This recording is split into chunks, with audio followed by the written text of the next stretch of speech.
Dito maraming member yung grupo na to. Ang natatandaan ko nung nandun pa ako sa Capital City, marami silang mga simbahan. At yung mga simbahan nila, napakalalaki ng mga compound.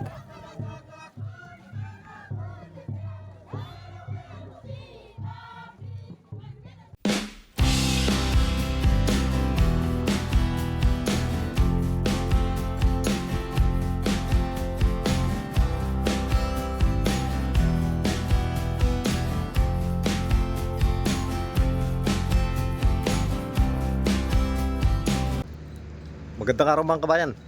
Galing nga pala ako ng palengke. Ang plano ko, bibidyohan ko yung kung ano ba yung mga usong prutas ngayon dito. Kaya nga lang, medyo nabago yung plano dahil nung pagpunta namin doon, traffic. Madaming mga sumasayaw-sayaw, merong may parada pa. Kaya ang ginawa nung boda-boda ni Benjamin, doon sa kabilang side ng palengke dumaan. Kaya napadaan uli kami doon sa may bilihan ng mga manok. At doon kami umikot doon sa may pwesto ng mga walang sariling pwesto sa palengke. Doon sa karaniwang pinupuntahan ko, pwesto talaga 'yon ng mga may pwesto doon sa palengke. Mas mahal pala doon. Dahil doon sa napuntahan namin kanina, nung nagtanong kami kung magkano yung atis, yung isang malaki 1,000 lang. Samantalang doon sa binibilang ko dati 3,000 ang isa nun. Kaya bumili ko 4. Sa napansin ko nga pala kanina, ang usong prutas ngayon dito, yung atis at yung bayabas. Yung iba kasi, yung papaya, abukado, saging, lagi namang meron yan eh. Kaya walang panahon-panahon dito niyan. Pero yung atis, hindi laging merong atis. At kanina, kahit doon sa may palengke mismo, meron pa rin mga sumasayaw-sayaw ng mga babae. Nung papunta kami doon, may nakita kaming parada. Sabi ko kay Benjamin, mag-overtake para mabidyohan din kung ano ba yung parada na yon. At nakita ko doon sa may banner nila, sa church pala yon, Seventh-day Adventist Church. At nung pauwi na kami, nagpadaan din ako sa butika, bumili ako ng paracetamol.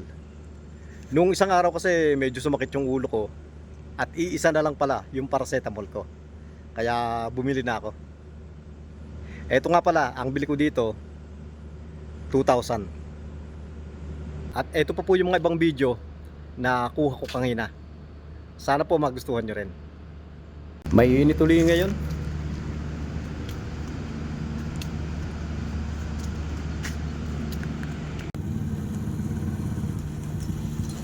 Hello Benjamin. Good.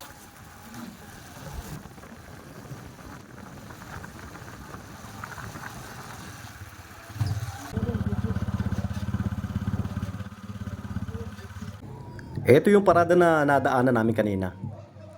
Seventh-day Adventist Church pala yan. Madami din palang Seventh-day Adventist Church dito. Pero ang pinakamarami talaga sa kanila dito, sa religion, yung Roman Catholic. At marami rin yung mga born again church, kagaya ng kay Laonek. Meron ding mga Muslim.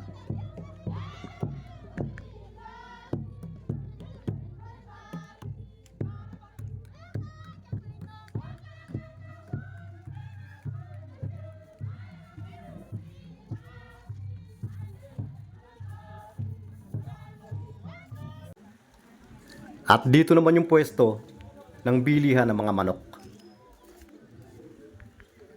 Paminsan-minsan umuulan pa rin dito kaya maputik pa rin. Ganyan lang yung pwesto nila.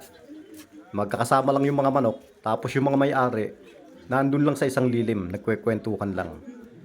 Kapag gusto mo yung manok, ituro mo lang, lalapit yung may-ari. Pero ako hindi ako nagtatanong sa mga yan. Dahil kapag ako yung nagtanong, mamahalan nila ng sobra-sobra. Kaya pag gusto kong bumili dito ng manok, ang pinagtatanong ko, yung driver.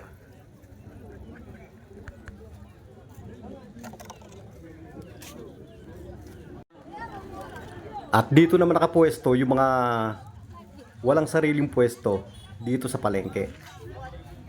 Mura pala dito. Ang problema nga lang, madalas yan nakikita ko, itinataboy sila ng mga military. Kaya nagtatakbuhan sila.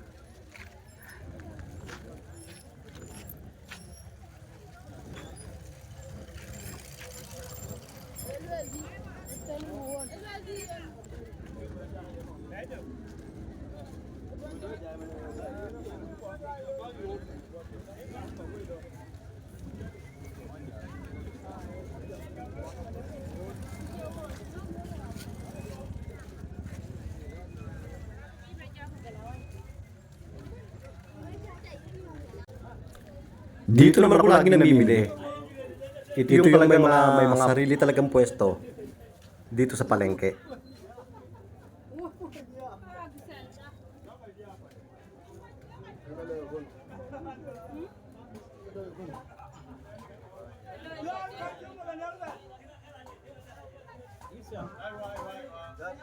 Papaya Beckham.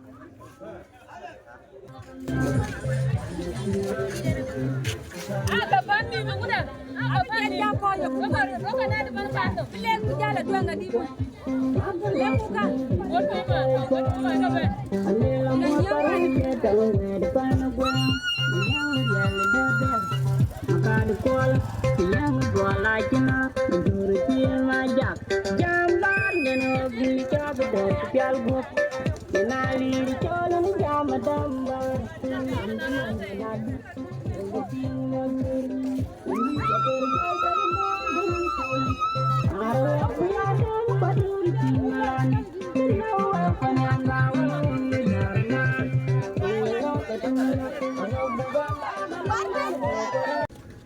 At dumaan din kami doon sa may bilihan ng mga gatas.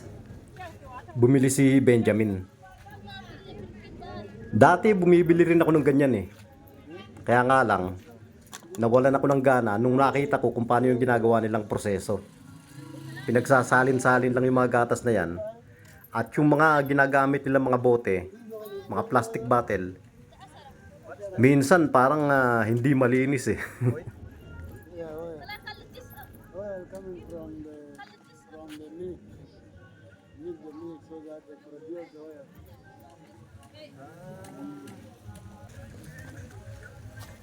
At kapag bibili ka ng gatas, pag wala kang lalagyan, bukod yung presyo ng lalagyan, bibili ka naman dito. At yung plastic bottle lang mismo, yung maliit, 1,000 SSP na yan, 10 piso na. At ayan lang po muna sa ngayon mga kabayan. Sana po nagustuhan nyo rin yung video natin ngayon at maraming salamat po doon sa mga laging nanonood ng mga ina-upload ko.